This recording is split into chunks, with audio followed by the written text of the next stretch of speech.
Finalmente, el gobierno admitió que no podrá abastecer de combustible al país y peor a los sectores productivos y mineros. Les ha pedido que le compre a YPFB el combustible que necesitan, pero a precio internacional. Para hablar sobre el tema, ya estamos en contacto con el ministro de Hidrocarburos, Alejandro Gallardo, a quien para la mañana. Muy buenos días, ministro. Gracias por atender. Capacidad de abastecer de combustible al país porque no tiene dólares, algo que se había negado hasta ahora. ¿Por qué se tardó tanto en reconocer el problema? ¿Por qué el gobierno no se preparó oportunamente para enfrentar a tiempo esta crisis de desabastecimiento? Muy buenos días, Gabriela. Un cordial saludo a toda la teleaudiencia de Unitel, del programa La Revista, a todo Bolivia. Bueno, nosotros hace mucho tiempo ya vinimos informando de que existe un estrangulamiento por parte de la Asamblea Nacional y de esa manera es que no solamente desde mi cartera de Estado, sino varias autoridades a nivel nacional vienen informando esta situación, lo cual realmente perjudica la obtención de divisas, que es el problema de fondo para lo que sería realizar no solamente las importaciones de combustible, sino todas las importaciones a nivel nacional, tanto del sector público como privado. Ministro, pero hasta ayer se había dicho que el problema del combustible era por especulación, por sobredemanda, por el carnaval, por la marea alta en los puertos de Chile, pero el problema real había sido que faltan dólares. ¿Desde cuándo se está dando esta situación y por qué no se lo admitió antes para buscar una solución? En realidad sí hubieron todos esos problemas, ¿no? Hasta ahora existen problemas latentes, por ejemplo, lo que es el agio y la especulación, por eso es que se activaron varios mecanismos de control a través de la Agencia Nacional de Hidrocarburos. Tenemos el acompañamiento de los militares desde las plantas hasta las estaciones de servicio, el control de fronteras.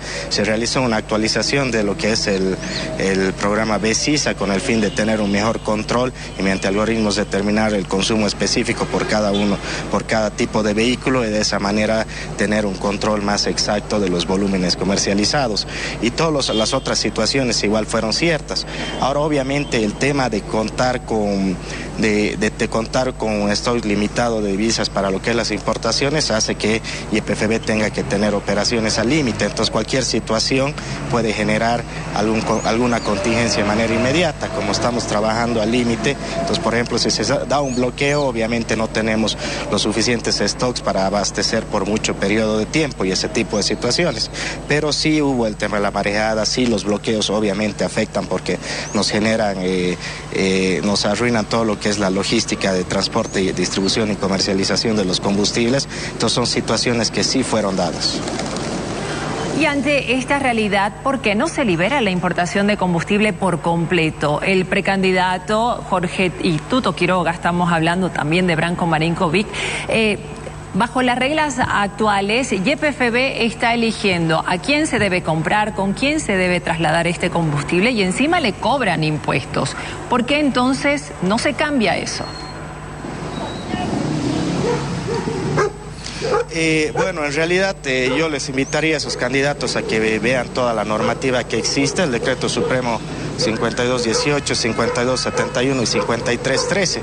Se fue coordinando con el sector privado. En primera instancia se sacó el Decreto Supremo 5218 que libera lo que sería la importación de combustible para consumo propio. De manera posterior el 5271, cual libera lo que sería la importación para comercializar el combustible. Después se sacó el Decreto Supremo 5313, en el cual ya en coordinación con los sectores privados se disminuyeron totalmente los requisitos y de esa manera es que, por ejemplo, actualmente tenemos 4 empresas que ya están con la licencia y con toda la logística para lo que es la importación y comercialización y tenemos 44 empresas que estarían habilitadas para que es la importación para consumo propio.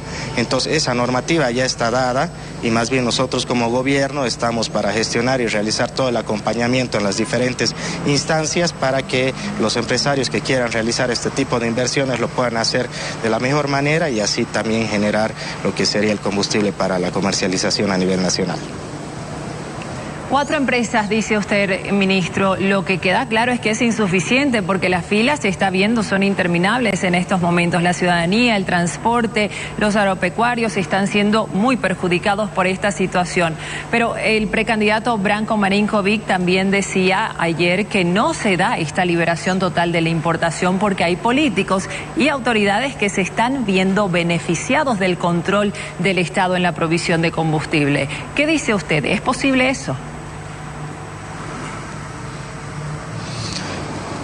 En realidad, el YPFB puede prestar ciertos servicios a los empresarios que no tengan, por ejemplo, lo que sería los tanques para almacenamiento. Entonces, a través de YPFB Logística se puede prestar este servicio, pero hay otras empresas que tienen toda la cadena para poder realizar este tipo de actividades. Por ejemplo, la empresa Empacar, que cuenta con su propio servicio de almacenamiento y bueno, ellos no requieren absolutamente nada para lo que sería el gobierno para realizar este tipo de actividad. Simplemente la regulación para verificar lo que es la calidad, que los tanques cumplan con las condiciones específicas, solamente con el fin de garantizar la calidad del combustible. Ni siquiera en el tema de precios interviene el gobierno. Se sacó una reglamentación en la cual se coloca precios referenciales, pero cada empresario, de acuerdo a su estructura de costos, puede definir el precio de comercialización de los combustibles que importen. Pero acláreme, ¿sí le están cobrando impuestos? Se liberó el impuesto, está con gravamen cero lo que sería el impuesto a la importación de los combustibles, o sea que no se está cobrando impuestos. Ahora, en las últimas horas el gobierno ha ofrecido combustible a mineros y a productores, pero a precio internacional. ¿Ellos entonces van a tener que pagar su combustible en dólares? ¿Me aclara eso, por favor? Bueno, cabalmente a solicitud de diferentes sectores productivos es que se sacó esta normativa de liberación, pero sin embargo no hay un gran volumen de empresas ni un gran volumen hasta la fecha importado o comercializado de lo que sería combustibles mediante esta normativa. Entonces, con el fin de incentivar esto y también brindar un apoyo a los sectores productivos que quieran adquirir combustible a precio internacional, es que YPFB también con una de sus subsidiarias y su trading lanzó este instrumento de comercialización mediante el cual YPFB realiza la importación, la logística, lo que sería el tancaje y obviamente la distribución, y está ofreciendo el combustible a un precio de 11.50 con todos estos elementos de la estructura de costos. Pero la pregunta es de dónde saldrán los dólares si el gobierno suspendió, por ejemplo, las exportaciones de soya y de carne estos últimos meses. Bueno, cabalmente para lo que es esta operación, YPFB lo que está haciendo es realizar mediante activos virtuales la compra de los combustibles. Entonces hace la compra de estos activos virtuales y con estos activos virtuales es lo que realiza el pago de los combustibles para su posterior importación. Entonces es por eso que se llega a ese precio, tomando en cuenta todos los otros costos dentro de la estructura de esta operación. Pero no hay contradicciones. Ustedes han reconocido anoche que no hay dólares y ahora me está hablando de activos virtuales, como si esa fuera la solución de fondo. Entonces le vuelvo a preguntar, ¿de dónde van a salir los dólares si no hay exportaciones? Se han prohibido las exportaciones de soya y de carne. Bueno, nosotros tenemos como país diferentes fuentes para lo que sería la obtención de divisas. Una es a través de las exportaciones, como tú lo dices, otro es a través de las divisas y otro es a través de los financiamientos externos. Hace más de 26 meses que se tiene estrangulado por parte de la Asamblea lo que serían los diferentes financiamientos externos, y obviamente es como que somos un avión que vamos con una sola ala para lo que sería la obtención de divisas y la otra la tenemos bloqueada hace 26 meses.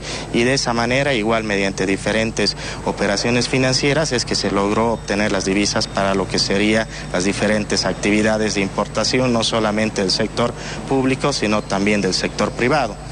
Entonces se está incentivando todos estos aspectos, y referente a la suspensión de importaciones de algunos productos, obviamente es con el fin de regular y evitar que haya la especulación y el incremento principalmente de alimentos en lo que sería a nivel nacional. Ministro, con respecto a este estrangulamiento que usted dice vienen sufriendo de parte de la Asamblea con la no aprobación de créditos, estos, entiendo, porque ellos también lo han aclarado, no son de libre disponibilidad. No podría utilizar usted estos créditos para la compra de combustible. Son para proyectos específicos, concretos. ¿Cómo entonces sería esa una solución? Así es, cabalmente, como lo indicas, Gabriela. En realidad estos son créditos para diferentes proyectos de infraestructura y programas del gobierno, por ejemplo, carreteras, hospitales, etcétera. Entonces, ¿cómo opera esto? Los organismos financiadores nos entregan estos créditos en divisas, se realizan los diferentes proyectos, las licitaciones se realizan en bolivianos, y mediante bolivianos es que se paga a las empresas, por ejemplo, para la construcción de una carretera. Y esas divisas son las que entran para que nosotros podamos realizar el repago de la deuda externa que fue de anteriores créditos, y al liberar nosotros a través de esas divisas el pago de la deuda externa, podemos utilizar, por ejemplo, los ingresos de exportación y de las remesas, etcétera, para las importaciones tanto del sector público como privado, y entre esas estaría el combustible. Entonces, realmente así es como tendría que operar la economía, pero al tener bloqueada esta parte de los créditos, de los ingresos que tenemos de divisas, tenemos que pagar por un lado la deuda externa y por otro lado todas las importaciones del sector público y privado. Entonces estamos avanzando, como te digo, con un avión con una sola ala, porque la otra la tenemos cortada por parte de la Asamblea. Bien, esperemos que no nos estrellemos, ministro. Muchísimas gracias. Hasta cualquier momento. Continuamos.